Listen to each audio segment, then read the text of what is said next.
Hello and welcome to Phil 109 World Religions. I'm your professor, Nate Greeley.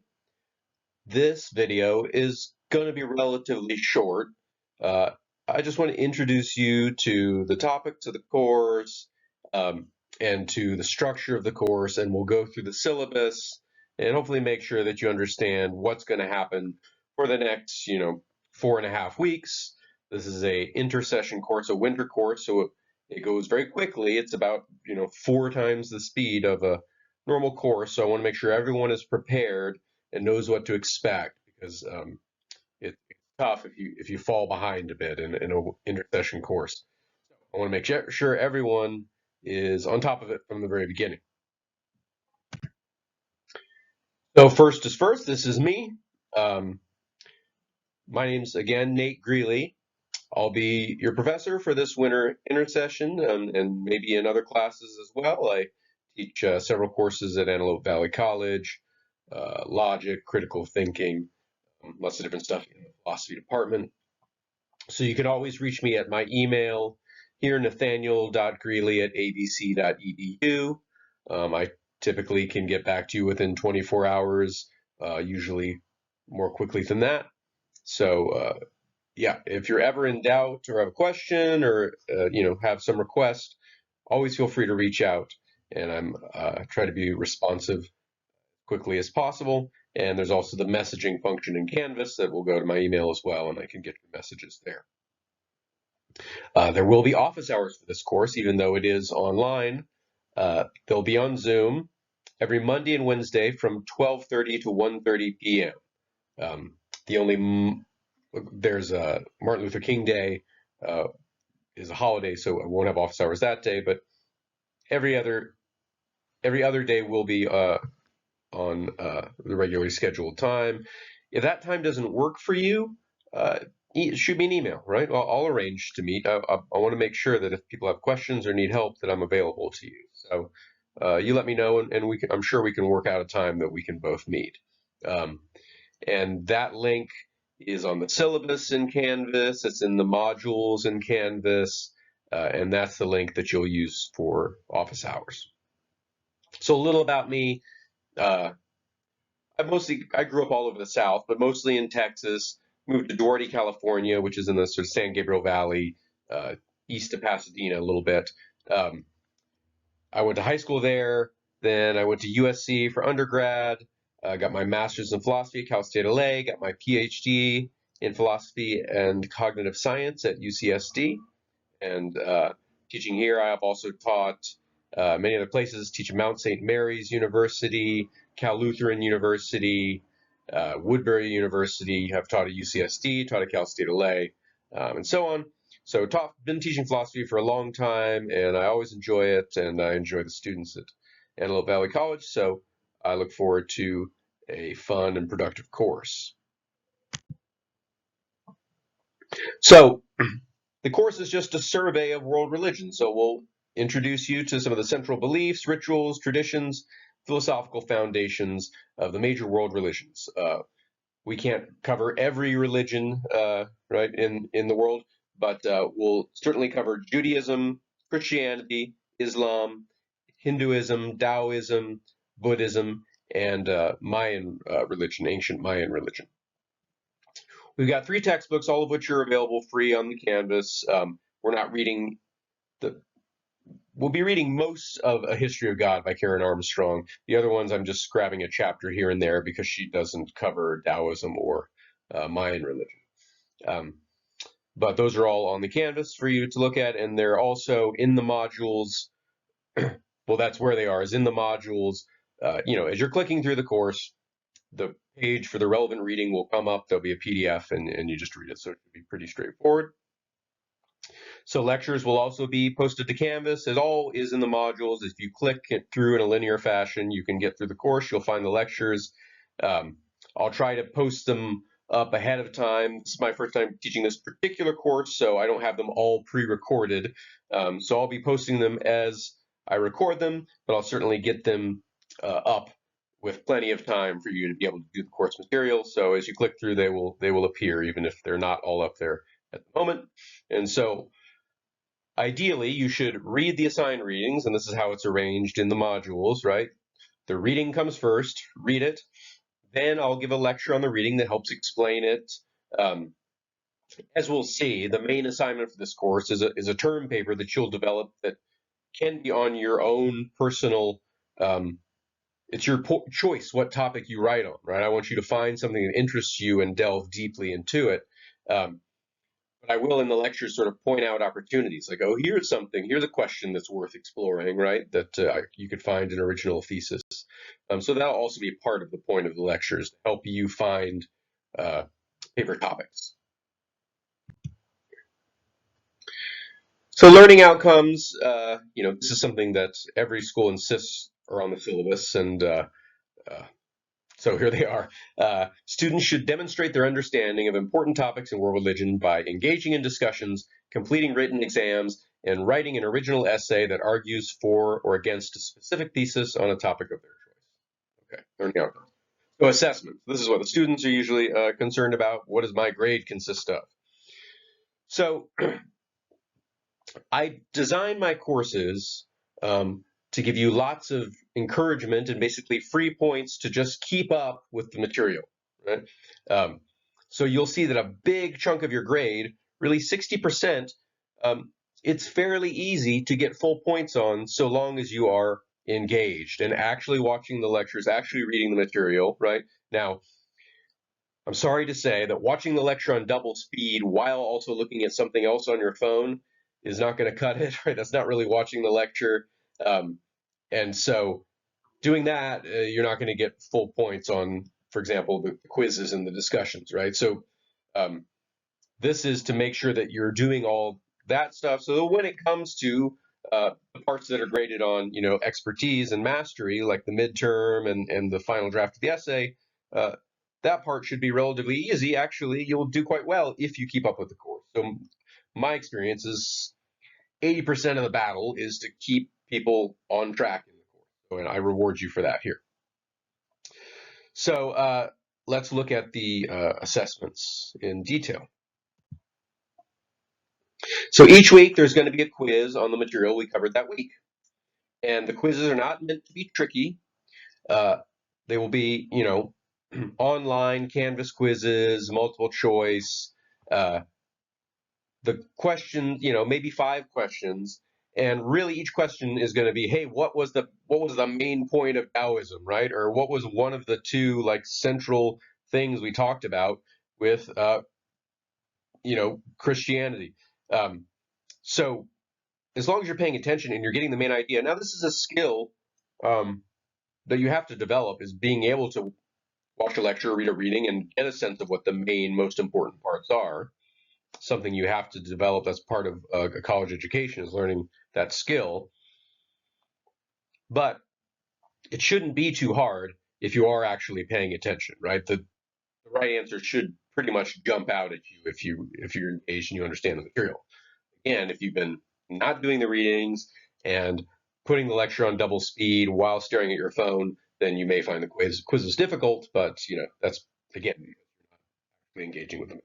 So quizzes are meant to be easy. They should be easy so long as you're keeping up. And that's 20% of your grade. So each quiz is 5% of your grade, right? Total of 4. The midterm, 20% of your grade, is going to be 2 short essays. I'll give you 4 essay prompts ahead of time to choose from, and you pick the 2 that you feel the most confident in, and you write those up. Each essay, 1 to 2 pages, whatever, 12-point font, 1-inch margins, double space, that sort of thing. So not super lengthy. The prompts, I always design them very specifically to say, here's exactly what you need to do in your essay. And so long as you actually do that, people do tend to do well. Here's where I have to say, don't go to Google or to AI for your answers. It's really obvious and easy to tell. Now, I understand that the technology is not such that we can, with 100% certainty, say, haha, you used AI and you cheated and therefore you fail or something like that. I don't do that.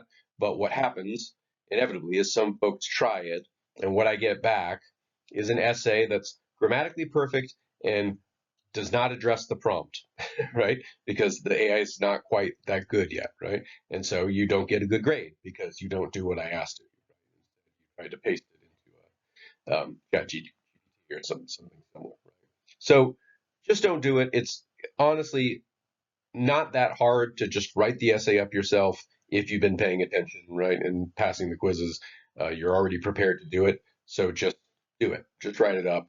It's 1 to 2 pages each, 2 to 4 pages total, and people do well so long as they do it the way it's intended.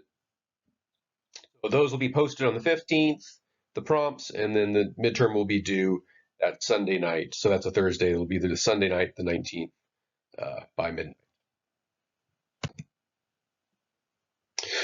So your essay will come in 2 stages, right? Really,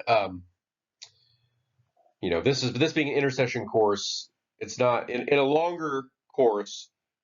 I'll do even more stages, and you'll develop the essay very slowly over time because I find most college courses teach you to write bad papers quickly, and I'd like to do a little better than that. I find my students are capable of doing better than that. So here we're going to do it in 2 stages. The first thing that we do is a draft of your essay.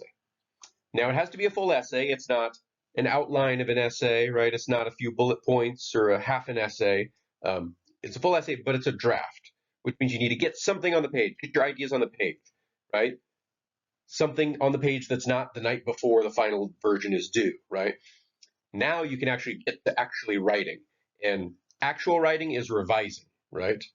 If you've spent your whole career just banging something out the night before and kind of not even reading it and turning it in, you've never really written yet, right? Writing is revising. So you will be required to revise and thus to actually do some writing where you read your own prose, you hear how it sounds to you, you sometimes realize, wow, that didn't really make much sense, did it? Right? And I need to rephrase it. And that's when you can actually produce something that you would be proud of, right? Even something that you could use. There are undergraduate conferences you can submit papers to. You can use these essays. They don't just have to go in the trash bin after you're done. You can get publications in journals. You can present at conferences. If you just, do the kind of work that I know you're capable of, it can become a line item on your resume, and then it's actually worth something, right? So that's my goal. The essay is going to be ending up about 5 to 7 pages, right? The idea is for you to dive deep into some topics. So the topic is totally up to you. I will, at a certain point, provide some sample prompts. You can write on those prompts if you want. They'll be open-ended, right? So that you can make them original, because you will be required to sort of say something original that comes from your own ideas in your own brain. So you can write on the prompts if you want, or you can just use them as kind of models for the sort of paper I'm looking for. But yeah, pick your own topic, right? If there's some very narrow specific thing in Hinduism that you find fascinating and you want to explore more, or you think there's and again, all these ideas are up for grabs. I'm not going to be offended if you want to say, I think, I have a real problem with this tenet of Buddhism or Christianity or Judaism, and here's why I think it's really a terrible way to run a religion. That's fine, right? Write that essay. And if you feel strongly about something and you can argue for it, if you can give reasons, right, and not just keep abuse on something, then that's great. Write that. Dive deep and go narrow. So that's the idea. We'll talk much more about it over the course of the semester or the session. And as far as the draft, again, it has to be words on the page in the shape of an essay that looks like an attempted original argument that you can then shape into something good. So as long as I get that, and it looks like an honest attempt to do that, and it's not AI generated, right, and it's not just an outline, you'll get the full points. You'll get all 20%, right, if I see that you tried to do the thing. It doesn't have to be good yet. In the final essay, I'll give you comments back on how to improve your draft into develop it into the final version of your essay, and then that will be, refined, and that will be due on second, the very last possible day I can take assignments for the course, and that will be graded on whether it's good or not. And that will also be 20%. So here's the overview, the course schedule. It moves quickly, right? So and there's readings for each part, and some of the readings are, some of them are about 20 pages, right? Some of them are 40 pages, right? Uh, these aren't difficult texts. They're not dense texts. They're not deep philosophy texts. I'm not having you read, the original Hindu Upanishads. They're, secondary sources that are in everyday modern English describing these religions. So you should be able to move through them relatively quickly. And so even though a 30-page reading might seem scary, it's really not that hard. It's fairly pleasant and easy going, but do make the attempt to do it, right? So we'll start with polytheism because that's pretty much where all religions start. And we'll see, the text, the history of God. We see lots of parallels among the different religions. Then we move into what's called the axial age, whereas, like, again, across the world, we see similar developments in religion happening around the same time. Then I'm going to zoom in a little bit about Buddhism because there's a nice little video on the life of Siddhartha, who was the original Buddha. So the axial age kind of contains a lot of different things going on. So we kind of spread out and spend a few days on the axial age. One of the other things that's going on besides Buddhism being born is Greek philosophy being born. So we'll talk about Plato and Aristotle for a little bit on the 9th. And so that'll be week 1. I'm calling this week 0, I guess, right? Because today we just have this course introduction and you got the weekend to get cracking on the reading and stuff like that. So by the end of week 1, you'll have some assignments. So every Sunday night, your assignments will do. So I'll give you the whole Friday and the weekend to kind of, catch up and get everything done. But so you'll have your first quiz, and every week there's a discussion board to post to, which was not, it got skipped, I think, on the assessment page. Pardon me. But it is on the syllabus and it's in the modules. Every week you also need to post to a discussion board, and that should be relatively easy to do. The only thing I ask with the discussion is don't just post a summary of what you read or what was in the lecture. The discussion board is intended as a sounding board for you to start fleshing out your idea for what might end up being a term paper, right? So try to add to the reading, say something new. Is there something you needed help understanding, right? Is there something you disagreed with?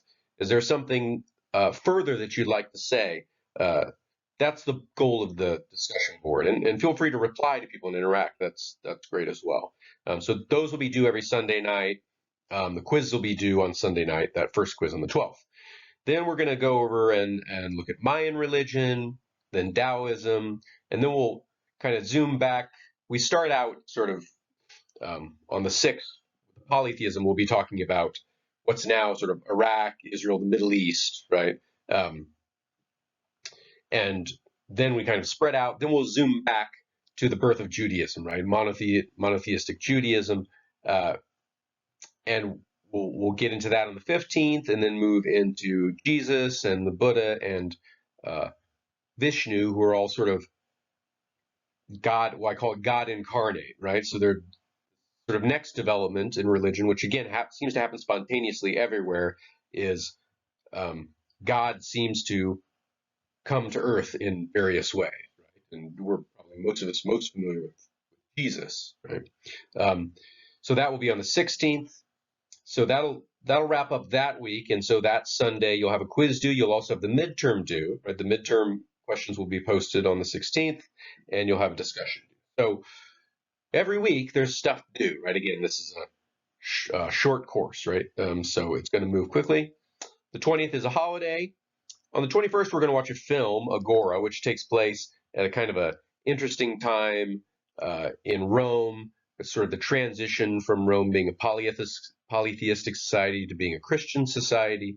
And it's nice it does a decent job of like giving you a feel of the time and the religious climate of the time. So we'll just watch that film, then I'll give a little lecture about it on the 22nd, and then dive into the details of Christian doctrine, because it took a while to develop, right? The notion of the Trinity, the Holy Trinity, and things like that. A lot of argument back and forth, and there were lots of different versions of Christianity early on that didn't really coalesce into what we call, Catholicism or Eastern Orthodox until the 300s, 400s AD, right? So we'll talk about on the 22nd. Then we'll talk about Islam, which develops not long after that period.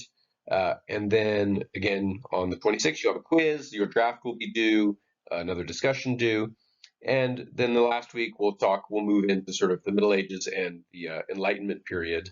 And we'll even discuss the topic of the death of God, right? Are we now, or have we been in a society that is no longer have the same use for God that societies did before us? I have a definite answer to that question, but it's a question that's been raised. And then your final essay will be due on the 2nd, along with the last quiz and discussion. So that's the calendar. So here's my grading. So this university actually, it doesn't have minuses and pluses, right? But this is how I sort people. And then, of course, if you get an A or an A minus, that's an A. Any version of B becomes a B, and so on. Standard grading scale. Diversity and inclusion. So you can read through the whole statement on the syllabus if you like. It's taken from the university website. All I want to say is, yeah, absolutely. I want everyone to feel included and to feel like they are capable and that their contributions are welcome. And anything I can do help in that respect, always feel free to let me know. If I ever do something or say something that makes you feel less included, feel free to let me know. I want to know that stuff so that I can improve. So I've never experienced any problems. There is a discussion board, you'll be interacting with each other. I've never run into any problems with my students making each other feel less than or anything like that. But of course, just keep it up, continue to be respectful to each other, and always feel free to reach out with me with any issues in that respect. Academic integrity, I've discussed this a little bit, right? So if there's cheating going on, right, it tends to be fairly obvious. The academic integrity process is pretty ugly. You don't want to get into it, right? So if I detect any of it, I'm going to come down pretty hard. You'll find you get a pretty poor grade, right? If you either use AI or Google something and I figure it out, and I would like to avoid having to go down the that road. Bad news. You always do better just doing your own work. Cheating well is as much work as just taking the course, right? And so no one ever cheats well, right? Because cheaters tend to be lazy, right? And so you get caught. All right. Disability statement. So yeah, we have a program for students who need accommodations for a disability, and feel free to reach out to me. There is a process you go through, right, so that it can be equitable for everybody. So if you need, extra time on exams or other sorts of accommodations, happy to give that, but it has to go through the office first, right? So if you don't have accommodations, you think you might, I encourage you to start that process now, because it is a process, right? And in order to give you, different conditions than other students, I have to get the official okay before I can do that, right? And if you need any religious accommodation, this being a religion class, right? If you take this course and decide to, convert to Judaism or something, and then need a Jewish holiday off, just let me know. No, if you need any religious accommodation, happy to help with that as well. So that is our, relatively brief intro lecture, just introduce you, getting to know you. There is a introduce yourself discussion board as well on this first week. So go ahead and post to that, and I will see you again soon.